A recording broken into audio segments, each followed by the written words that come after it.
Coming up on the live and interactive ACSA Legislative Lunch Break, Michael and I will get you all of your latest news and information from the state capitol and CDE with an in-depth analysis on how it impacts you.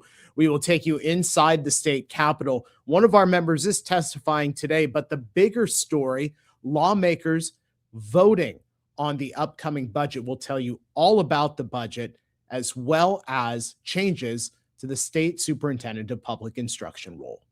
And why not? Let's get you ready for kickoff between the USA and Bosnia-Herzegovina. All that and so much more on the ACSA Legislative Lunch Break. That starts right now.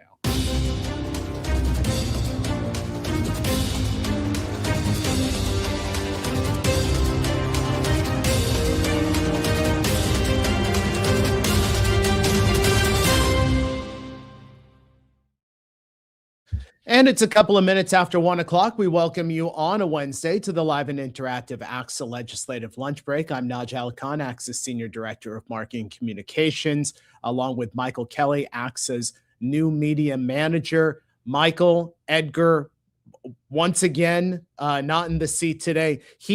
So this is my understanding. Okay. He's been at the World Cup, Yep. right? 1 week. And then he was at the World Cup again, right?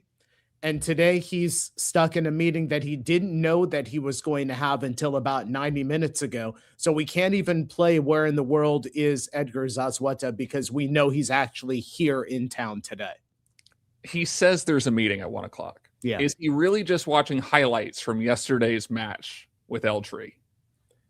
There's a really good possibility. I'm just saying there is a possibility. Look, if my team played that well, yeah, I think I'd ditch this to watch highlights of my team right now. But you know that he's been sitting and watching highlights since the match ended yesterday, right? He can't watch more though, Naj. It's well, you can always find more, and he's probably doing the coaching analysis on that. That as well. Not to mention USA Bosnia-Herzegovina, 2 hours away in Santa Clara, so there's definitely a possibility that he's already on the road and just taking the meeting.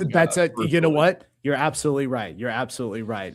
Folks, we're going to talk about the state budget. Our ACSA legislative analyst, budget guru, Cordell Hampton, will join us to talk a little bit about what you can expect as the budget gets to voting time, which I believe could come tomorrow inside the state capitol. But first, let's get you some news headlines. We'll start at the U.S. Supreme Court. On Monday, they upheld the birthright citizenship, affirming that nearly all children born in the United States are U.S. citizens, even if their birth parents are not citizens. That 6-3 decision by the court struck down President Trump's executive order to end birthright citizenship, stating that the 14th Amendment to the Constitution that affirms birthright citizenship does not apply to children of unlawful or lawful but temporary immigrants to the U.S. That was the claim in that executive order. California Attorney General Rob Bonta stating yesterday's decision affirms a foundational tenet of American democracy,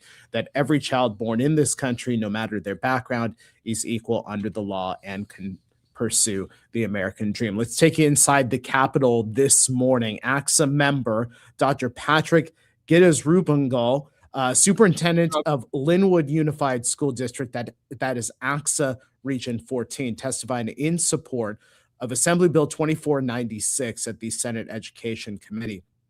2496 would take a significant step forward in streamlining reporting requirements by identifying duplicative data on the school accountability report card and other education systems so that our school leaders can focus on students first. This is not about taking information away from families, he said. It is about aligning California's reporting requirements with the public accountability tools and data systems that already exist. Finally, it's July 1st. So let's talk about two laws impacting schools, just so you know what is happening today. First, under Assembly Bill 727, Public schools serving students in grades 7 through 12, as well as public colleges and universities in California, must print the phone number and text line for the Trevor Project LGBTQ plus suicide prevention hotline on student ID cards, and Assembly Bill 3216, which requires school districts, COEs, and charter schools to adopt policies limiting or banning student cell phones during the school day. Under this new law, schools must review and update those policies at least once every 5 years. So a lot of information right there. Want to say hello to some of our viewers. We've been off for a couple of weeks, Michael, but want to say hello to some of our viewers. Our good friend Neri was first on the chat today. Vivian Hamilton, Deanna Kulian was with us today. Also, do want to make this point. And Michael, you know this guy,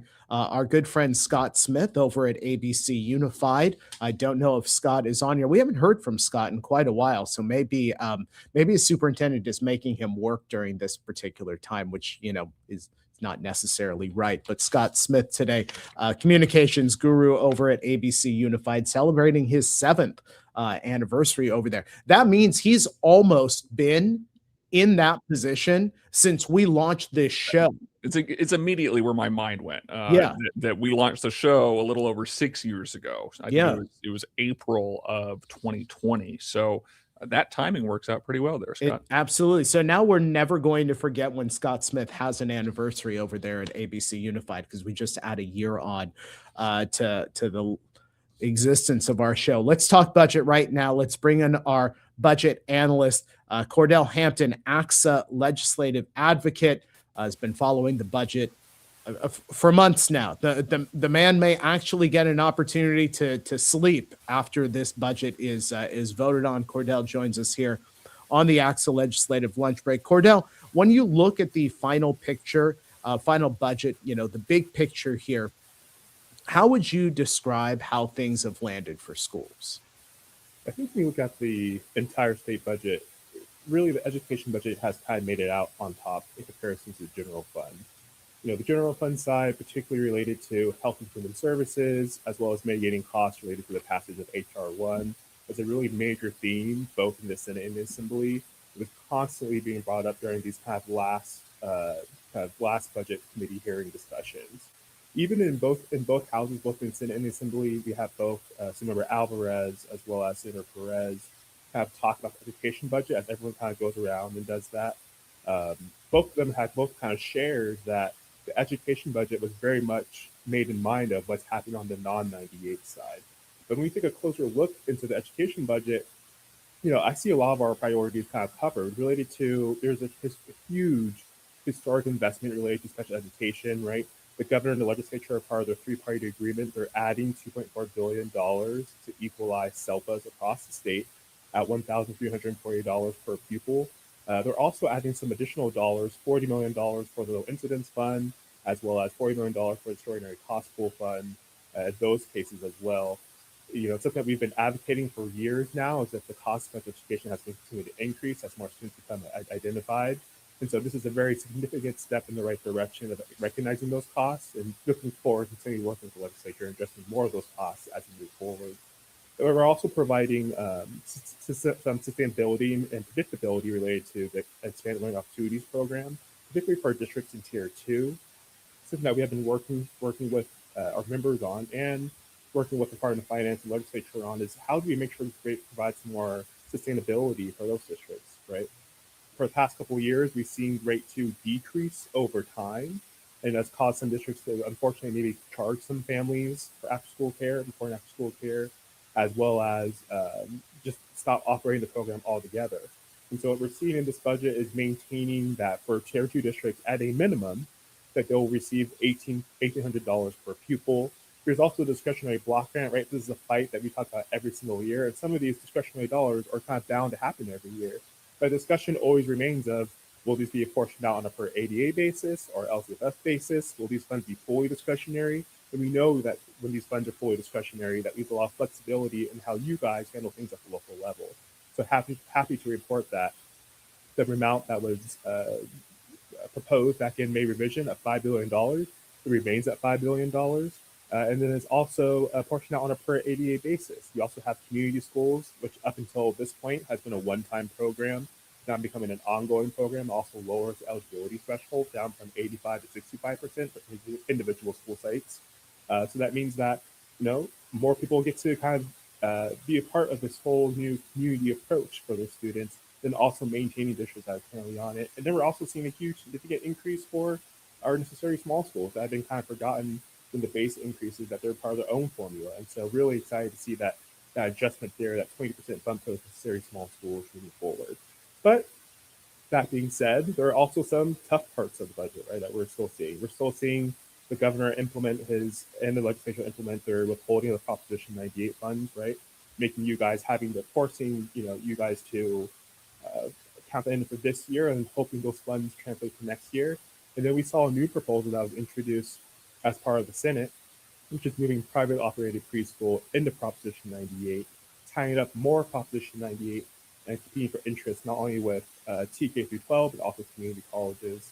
So we'll be looking to see how that rebench, although it includes a rebench, we'll be seeing what the actual cost will look like moving forward, keeping a very close eye out on that.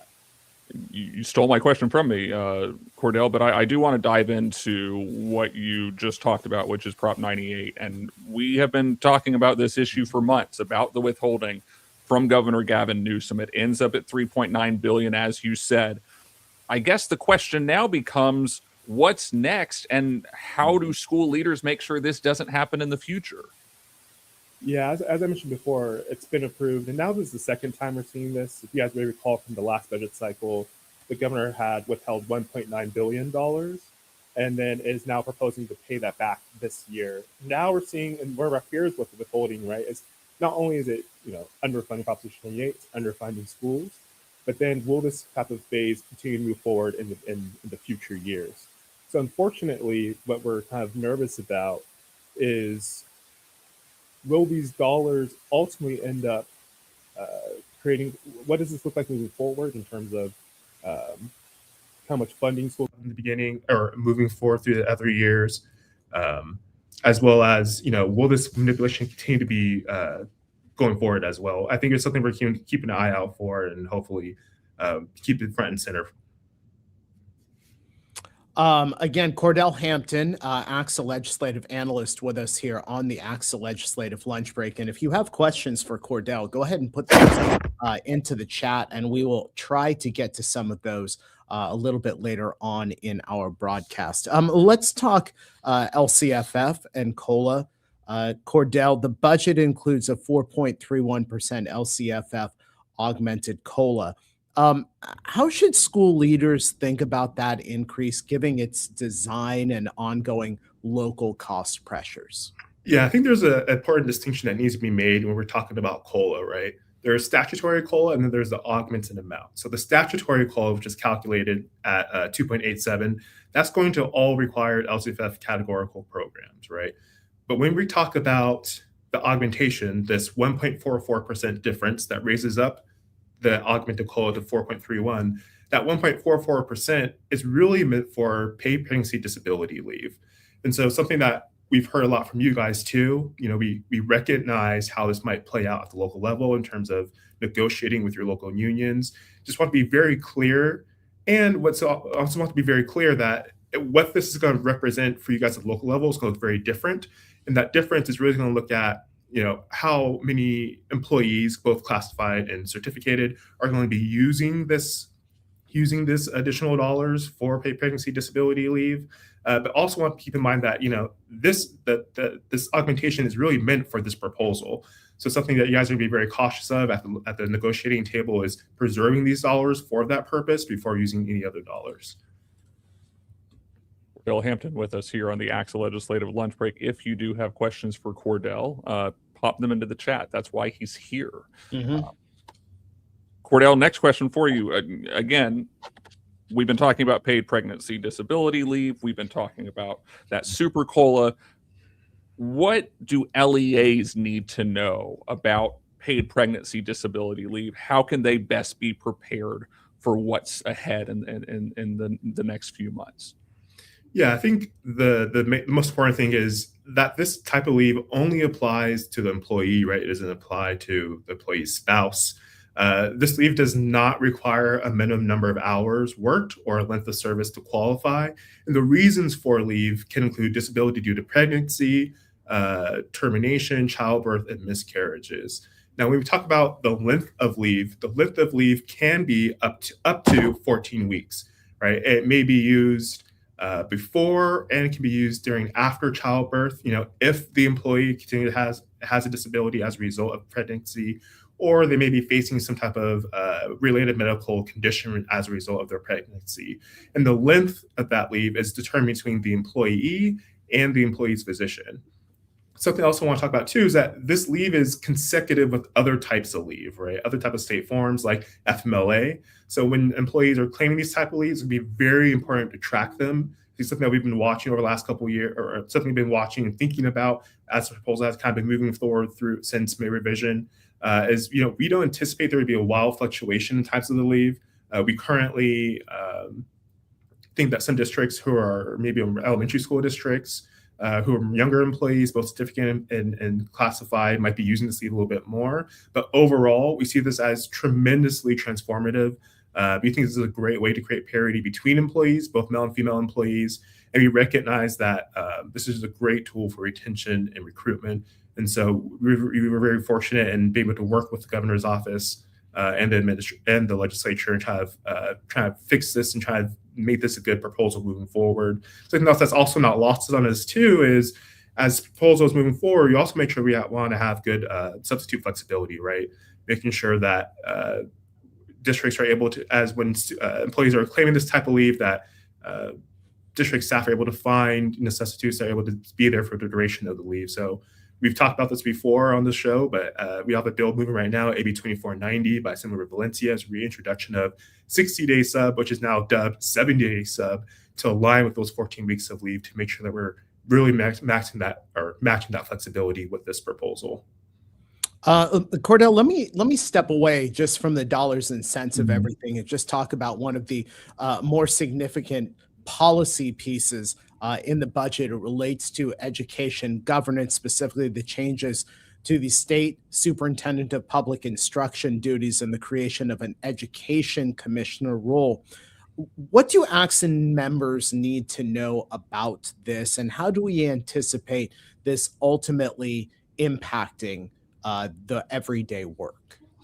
Well, I think that's really interesting about this proposal is that it's not like other proposals where you see an immediate change, right? This is something that will take months and a couple of years to really get behind and really see this impact that we're seeing at the local level. The bill itself makes a lot of structural changes, right? Moving CDE under the State Board of Education, moving some priority in some departments under the State Board of Education. And then also, most significantly, right, is this new creation of the Education Commissioner, right? That's going to be appointed by the governor. And as well as another kind of checks and balances too, as a result of taking this department outside of the governor, under the scope of the governor, and moving it in under the scope of the governor, is that the legislature will also have some control over who is going to be sitting on the State Board of Education as another form of check and balance. So we think overall, this is a great step forward. It not only creates this new position as the education commissioner, but it also retains the state superintendent of public instruction, making sure that they continue to oversee education across the state, making sure they continue to be an advocate of education across the state, and then bringing those type of experiences and stories to the legislature when we're holding these informational hearings, where we're asking about how is the dashboard looking, how our attendance recovery is working, and so that the superintendent, although their role is changing, is still playing an important role within the system. And so ACSA has been in support of this proposal dating back to March, when the governor put out our May revision letter. It had continued to be there as well, just as it's been moving through the process. Earlier on, the Assembly felt like this proposal should have been a part of the budget negotiations and moved into a policy vehicle.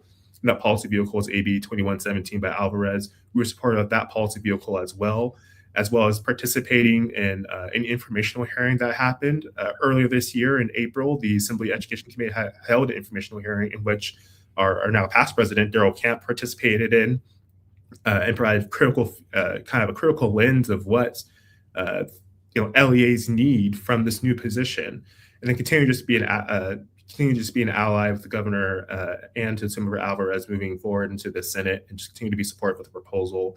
That proposal was a little bit separate than what was in AB 126, which is the entire education charitable language. It's part of its own kind of vehicle, AB 101, but 181, but supportive of that as well, and making sure it got off the floor, and is now currently sitting on the governor's desk. So I think it's going to be a very slow but a transformative thing for the education field, really trying to see that unity between CDE and State Board and making sure they're on the same page. So that way it makes your guys' lives easier on the ground. I mean, this is something Governor Gavin Newsom has wanted for a long time. This isn't something new. We've been talking about this, it feels like, for a while now. When Naj and I sat down with the leading candidates for state superintendent of public instruction, in fact, it was a question that we asked them, and at that point, it was still in the early stages. I got to wonder, Cordell, if you're Sonia Shaw or Richard Barrera, how are you feeling right now? What's your take on how these two final candidates are feeling headed into November, given what the SPI role might look like in the future? I think as those candidates, I would still be excited for the position, right? Because you're still a leader, you're still a champion of education, right? You're still going down to your districts across the state, learning about how the implementation is going, learning about where there can be better alignment, learning about where they can reduce duplicativeness, right, in reporting, and a lot of other issues that continue to just kind of slow down or bog down the progress that we're seeing. And in some ways, how can we bring up some of the bright spots that are happening within education?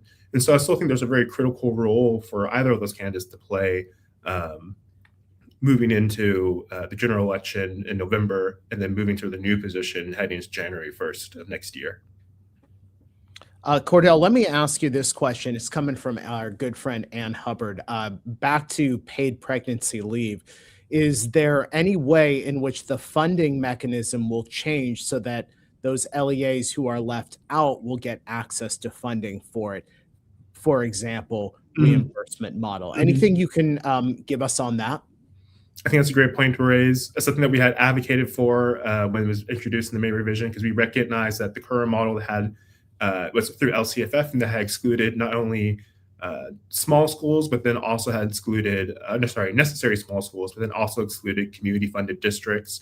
We have also been advocating to make sure, in order to kind of include those districts, making sure as a reimbursement pot, that is not lost on us, and that's the thing we're continuing to advocate for, not only in this kind of budget cycle, as we know there's going to be some cleanup happening in August, but also continuing to advocate for that moving forward into future years, as well as this new program is being implemented, making sure that everyone still has access to these dollars.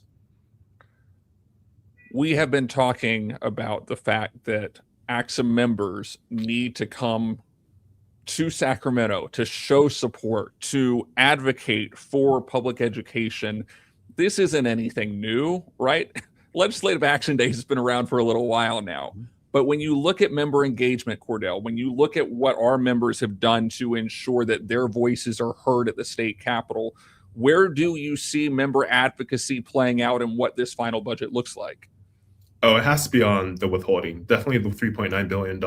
I think that has been very front and center for us. That's been very front and center for a lot of education organizations, both on management and labor. And something that we've been walking the halls on as education, management, and labor, and meeting with members. This is front and center for our Legislative Action Day. We've also held a news press conference, both in West Sacramento and on the west steps of the Capitol, continue just to put pressure on both the Assembly and the Senate and the governor's office on making sure that those dollars are fully repaid. And I think it makes a huge difference. And I think, as part of Legislative Action Day, something that we had those participants do was share with their legislator or the representative, what is the impact of that at the time, $5.6 billion, and after LAD, we went back to those offices to continue our conversations. A lot of members didn't recognize or understand what that impact should look like for them for their districts and at the local level. And so I think that's a very great point in terms of being engaged and seeing kind of impact and how does that look like on the ground. I think with this $3.9 billion, it's very curious, right? Last year was 1.9, and they're proposing to pay it back this year. Now it's 3.9, and we'll talk about this again if revenues increase during May revision of the next budget cycle, 27-28. And so I think this becomes, it's not only growing in the amount that's being withheld, but then it's also becoming a little more complex in how it is being repaid. And so I think advocacy and continuing to hammer the point home of, this doesn't completely remove debts, right? It's just creating another debt on the general fund side that's going to be paid at some point, which is essentially what is occurring with this now $3.9 billion. I also want to raise another point too for advocacy. It was also on discretionary block grant, right?